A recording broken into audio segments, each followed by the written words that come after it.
एक आपकी जमात से बड़ा एक अनाउंस थी पोजीशन कि जैसे ही इंतखाबात के शेड्यूल का ऐलान होगा तो नवाज़ शरीफ वापस आएंगे, लेकिन नवाज़ शरीफ के वापस आने का अभी तो कोई असर नहीं है। मुझे लगता है कि वो भी अभी देख रहे हैं कि इंतखाबात होने हैं नहीं, उसके बाद फैसला करेंगे। जी बिल्कुल, अगर इंतखाबात हुए तो वो ज़रूर वापस आएंगे। और अगर मैं अभी 30 अप्रैल के ऊपर आपको यकीन नहीं है, क्योंकि अदरवाइज़ तो कैंपेन स्टार्ट करने के लिए उन्हें पाकिस्तान आ जाना चाहिए।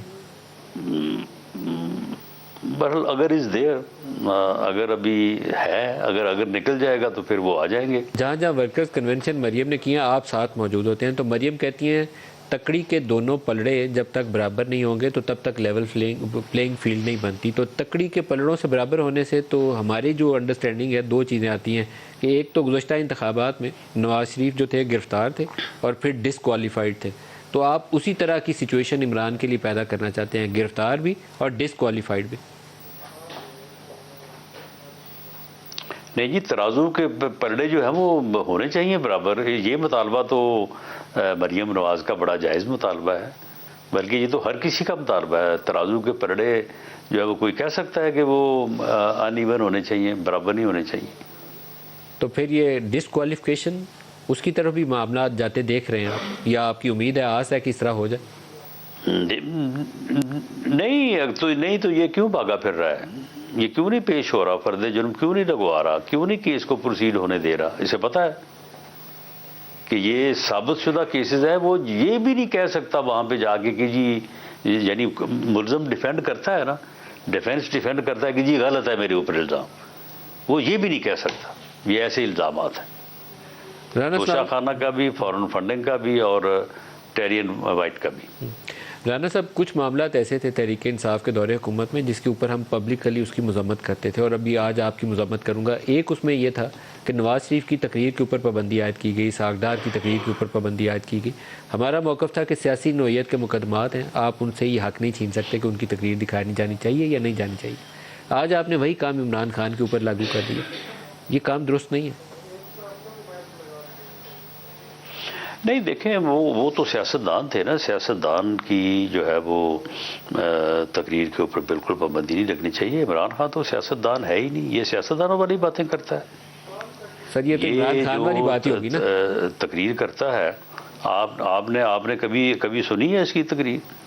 जो ये तकरीर करता है और जो ये बातें करता है, तो ये तो यानी सियासतदानों वाला तो इसमें काम है ही कोई नहीं। ये तो कहता है कि मैं अपने अपोजिशन या अपने मुखालिफ सियासतदानों से साथ बैठने से पहले बेहतर है मैं मर जाऊं। ये अपोजिशन को समझता है कि सारी अपोजिशन जो है वो चोर है, डाकू है, इसको ख़त्म हो जाना चाहिए। यानी इन ख्यालात के साथ ये जो सियासत कर रहा है, तो ऐसी सियासत जो है वो तो इस मुल्क को फिर किसी और तरफ ले जा सकती है, जमहूरियत की तरफ तो नहीं लेके जा सकते। तो सर लेकिन तकरीर की पाबंदी का जवाज़ क्या है? इसलिए कि वो इस्टेब्लिशमेंट पे तनकीद कर रहे हैं, तो फिर भी मेरे ख्याल में मैं समझता हूँ कि ऐसी सियासत, देखें ऐसी फितने और फसाद की सियासत जो भी करे उसके ऊपर पाबंदी होनी चाहिए, जो इस मुल्क के आइन के ख़िलाफ़, इस मुल्क के यानी जो है वो एक बेसिक जो इस मुल्क की जो जमहूरी रवायात हैं उनको ही तहोबाला करने के लिए एक आदमी तुल जाए और वो कहे कि जी मुझे आप जो है वो जमहूरियत का जो है वो बेनिफिट दें, मुझे सियासत का बेनिफिट दें, तो भाई सियासत करो ना तुम, राना साहब जमहूरी रवैया अपनाओ ना तुम, जमहूरियत की बात करो ना तुम। लास्ट मिनट है, कहीं बैक चैनल इंटरेक्शन कर लें, क्योंकि ये शख्सी आज़ादी के मुनाफी, जमहूरी असूलों के मुनाफी, कोई आइन से मावरा कोई चीज़, ये हमारे लिए अच्छी नहीं है। आप कोई बैक चैनल इंटरेक्शन करें PTI से और कोई 3-4 महीने में इलेक्शन की तारीख के ऊपर इतफाक़ राय करके आगे बढ़ जाए। कोई अगर करे तो होना चाहिए, कोई अगर करे तो होना चाहिए। इसके साथ जब भी हुआ इसने आगे से गालियां दी।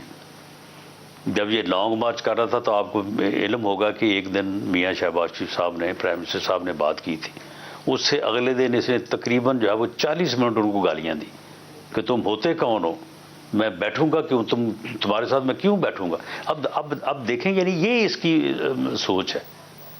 तो फिर उसके बाद जो है वो फिर कौन सी जमहूरी रवायात और कौन सा जमहूरी रवैया, यानी जो अपने बंदों को ये कहे कि अपना मुखालिफ देखो तो उसे गालियां दो, जो अपने लोगों से ये कहे कि माएँ छोटे बच्चों को जो प्रेप में और अपना जो है वो KG1 और KG2 में हैं, वो जब मुखालिफ के बच्चों को वहाँ पे देखें तो उनको चोर कहें, उनको डाकू कहें।